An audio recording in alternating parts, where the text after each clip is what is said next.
Hello friends, welcome back to my channel.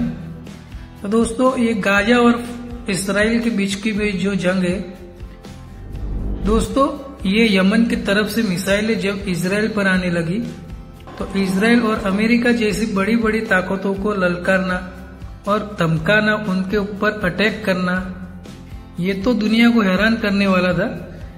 लेकिन उससे बड़ी बात जो दुनिया को चौंकाने वाली बात थी वो था दोस्तों अमेरिका का खामोश रहना।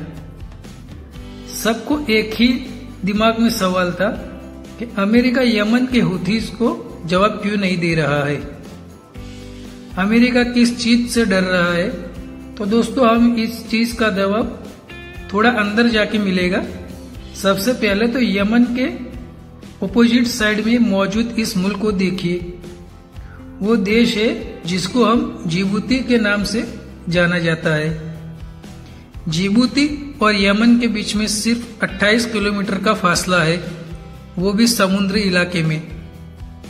तो दोस्तों, दुनिया का जितना भी व्यापार होता है और स्पेशली एशिया और यूरोप के बीच जो भी व्यापार होता है, तो ये 28 किलोमीटर के एक छोटे से इलाके के सिवा हो ही नहीं सकता।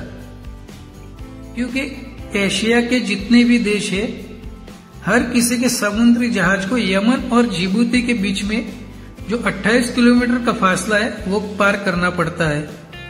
तो जाहिर सी बात है, जिसका भी समुद्री जहाज, चाहे वो इजराइल का हो या अमेरिका का या और कोई देशों का, तो दोस्तों बस यही बात है कि अमेरिका को इस बात का डर है कि अगर हमने हुतीस पर हमला किया तो सारा व्यापार बंद करना पड़ेगा। क्योंकि ये एक ही रास्ता है जो 28 किलोमीटर का है, उस पर यमन का कब्जा है। तो दोस्तों, ये थी आज की वीडियो, और वीडियो पसंद आए तो प्लीज लाइक करते जाए, और हमारे चैनल को सब्सक्राइब नहीं किया तो प्लीज सब्सक्राइब कर लीजिए।